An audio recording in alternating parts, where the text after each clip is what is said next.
है रिनवा, बड़ा खुश लगे। कहाँ जाएंगे? आगे जाई थी कि अपन लड़का देखे। चल चल, हाँ चल चल चल चल। अच्छा ये बताओ केकरा ही देखे जाती है? आगे वो बिल्डर के बेटा है, बिल्डर के। हाँ आइए आइए आइए। कहाँ है जी लड़का, दिखा दीजिए। क्या है उनका धंधा, बता दीजिए। आए बापा, ये कौन है?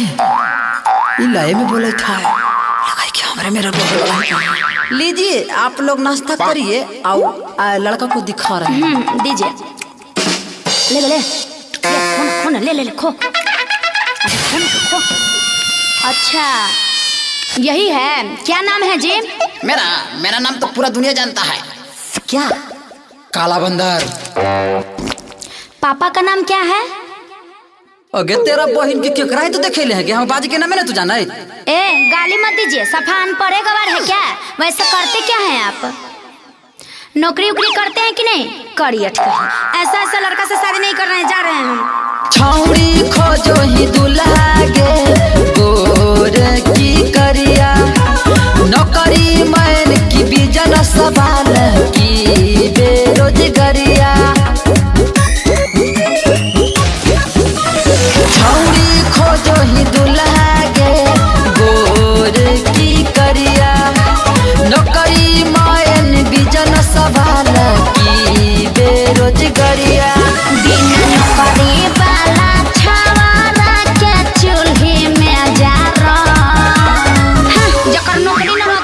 चाटते की आए मेरा ईगो हॉट हो रहा है। आए फट रहा है कि?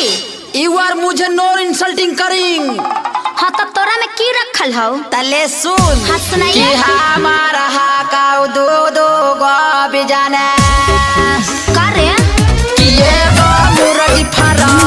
अच्छा एगो बकरी फार्म, एगो मुर्गी फार्म, एगो बकरी फार्म।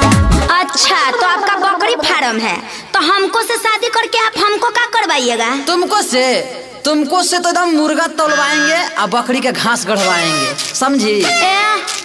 हमको ये सब नहीं करना है। फायदा क्या है? कितना हो तो हर कमाई, जान ले बिना पैसे शादी रचाई। बोल इनकम है कई 3 लाख एक महीना में, मेहनत से कमाई चुआ के पसीना में। फिर पैसा वाला से करब हम नहारा। देख हमरा सरकारी नौकरी वाला चाहिए, चाहे वो रोडे बहारे वाला काहे ना होए।